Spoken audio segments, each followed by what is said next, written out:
So today we're rebuilding the R10,000's upper bulkhead retention section. Houses avionics, CO2 ejection, nitrous solenoid, and venting system.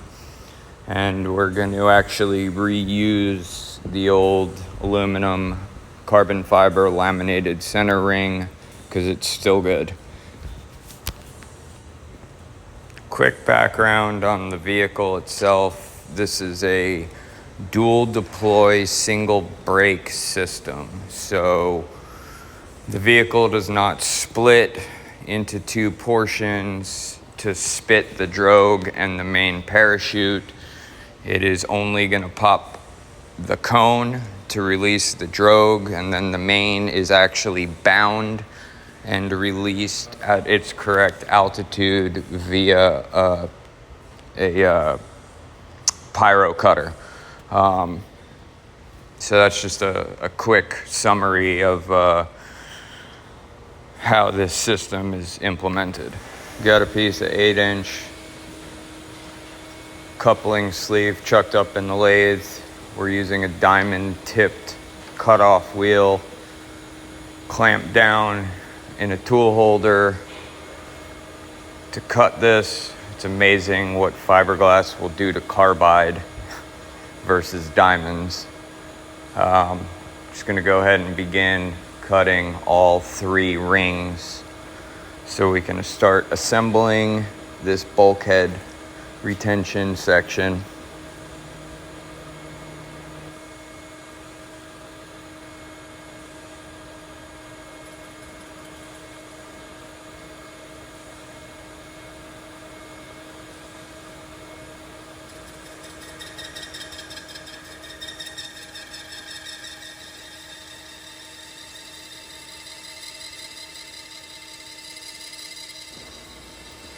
Sorry about the background noise. I got material preheating on the other side of the shop. And you'll also see in this upcoming few clips, you'll see me adjust the speed on the spindle, I think once or twice, just to try to mitigate some of this harmonics and chatter. It is fiberglass, so it is what it is.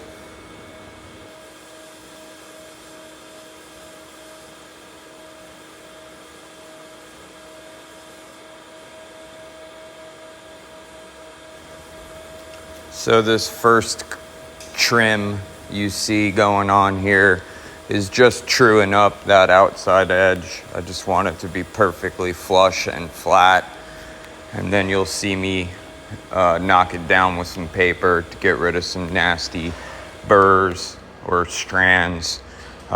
So when I do lay this all out on a precision ground flat surface, it'll all sit flat and true and nice.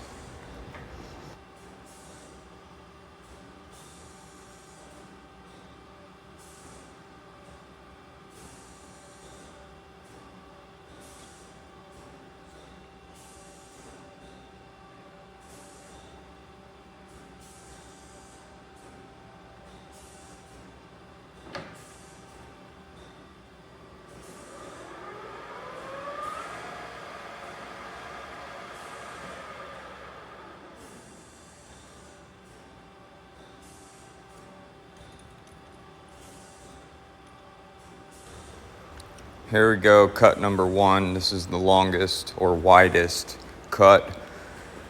And it's laid out with a quick scribe mark on a caliper. And I also happen to dot it with a black Sharpie.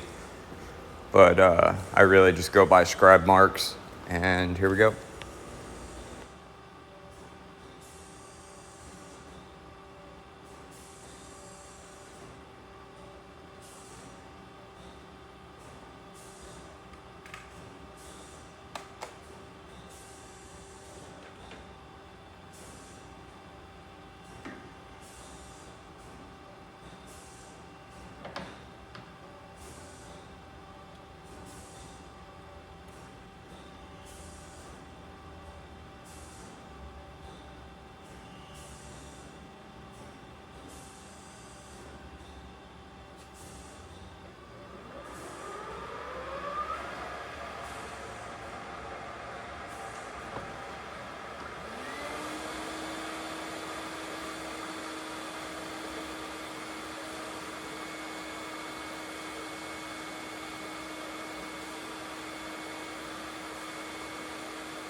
Really took my time with this first cut. I wasn't really pushing the in feed on it that much.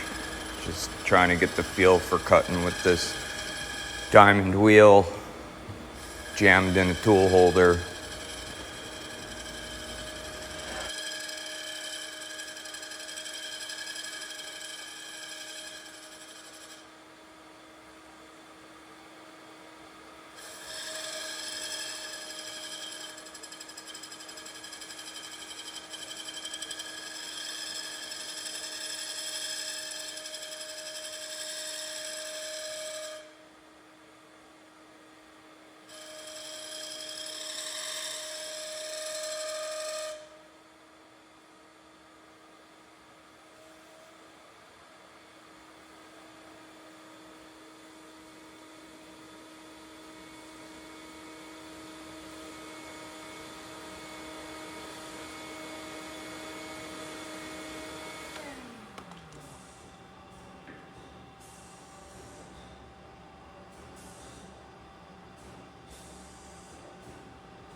This is that spindle speed changeover I mentioned earlier. Again, just trying to mitigate some of the harmonics and chatter.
This is a quick save with the vacuum nozzle there before I almost lost the piece down into the coolant bed where it would have gotten covered with cutting oil and everything else that's in the bottom of the belly of this lathe. Just a little background. This lathe is a Summit 16 by 120. It's a monster. Did just move it. It was an absolute nightmare to move. Unfortunately, on the move, it did get a little whacked. Got a little jostled around. It took about a day to realign the headstock and tailstock and level the entire thing. And once it sat for a week, I had to re-level it. And but it seems to be good now. It's all dialed in and cutting true and doing her thing. So let's carry on, set up for the next cut, which is the second widest cut, and then the third, which will be the narrowest. And then those two will actually get slits. So they'll be able to compress and be adhered inside to lock that center aluminum and carbon fiber bonded sandwiched plate in between the two slit rings, which will then get through bolts through them. So, you know, this bulkhead was actually tested in the R10,000 V 2.0. That vehicle broke up at Mach 2.7 something at about 30,000 feet. It suffered a burn through 9.6 seconds into the burn. It's a long story. If you guys want to know more about it, I'll be happy to fill you in about it. But this bulkhead actually withstood the main parachute deploying and shredding at speed. And when I say at speed, it was at Mach plus. So it just goes to show the integrity of these laminated and bonded and through bolted parts, and how much shock loading and shear strength that they can actually withstand. It's pretty damn impressive. So that's why I'm not changing this design or doing anything different.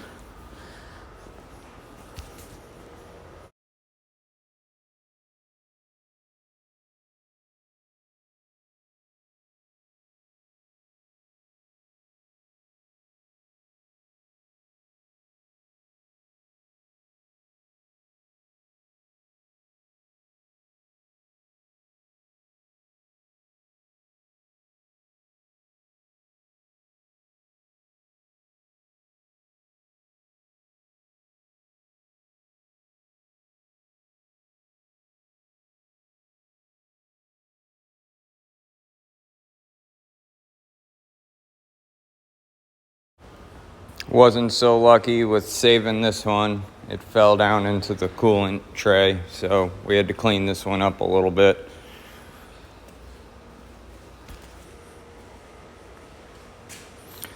I am pretty damn impressed with this diamond cutoff thrown in a tool holder. I've done similar things like this in the past. My buddy from Pursuit Boat Works gave me some diamond cutoff wheels a while back, and I actually found them after I moved, and I was like, oh, well, this will make quick work of cutting that coupler tubing, and I'm happy. I'm very impressed, you know, with how it all worked out. I hate machining or cutting fiberglass. It's just nasty. Gets all over you.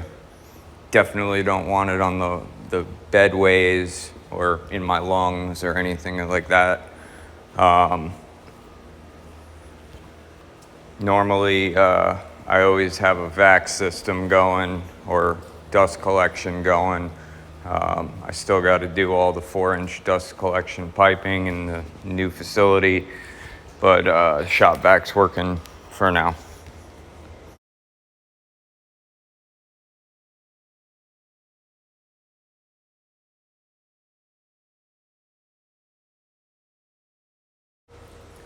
Second ring's cut, done, nice. These are all gonna get sanded with 80 grit rigorously for good bonding and adhesion. And we're gonna set up for the final ring, the narrowest ring, and get that done.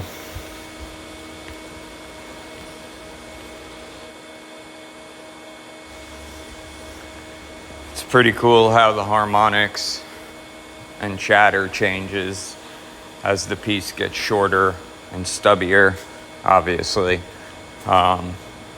Just makes life easier. This was actually a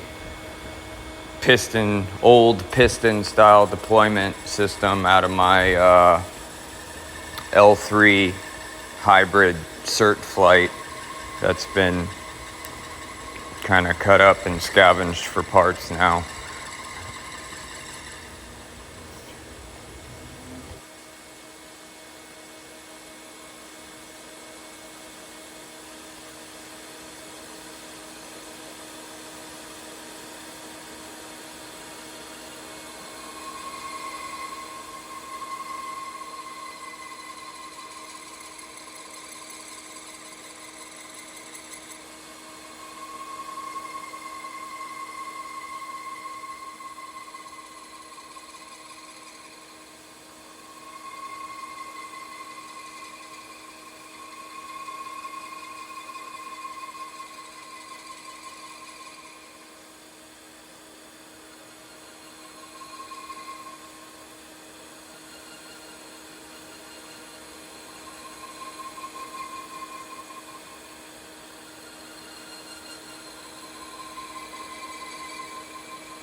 Not so lucky with this piece. It dropped, clipped the chuck jaw and got flung backwards. You know, it's resilient stuff. It's filament wound fiberglass tubing, extremely durable. After inspection, no stress cracks or anything like that, so I'm not really worried about it. Normally, if I was using the power in feed, I'd have a dowel or something on there, you know, to catch the piece, but I'm actually holding the vacuum and manually in-feeding on all these. So, you know, it is what it is.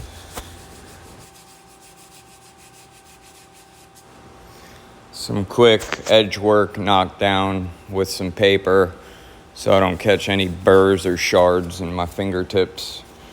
And I'll actually move on to sanding, aggressively prepping, cleaning, and wiping down all the parts and getting set up to bond. I apologize, I didn't video the bonding portion of it. Truthfully, I was just kind of unprepared for doing this. I need to get some tripods and actually set up to video quite a bit better. Most of this video was shot with my iPhone clamped in a extra tool holder sitting on the drill press table looking forward. So in the future, I'll try to do a better job on documenting and talking through and walking y'all through this build process. You know, if there's stuff you want to know or see, or you have questions or anything like that, I'm more than happy to answer, and so on and so forth. But basically, that's the part pretty much done and curing. Got Clecos on it. And again, I'm sorry I didn't document this part, but it's got its swivel eye still in there, which I do remove later on. But it's bonded and curing, 12-hour cure. This is a 3M panel bond adhesive. It's strong stuff. I swear by this panel bond.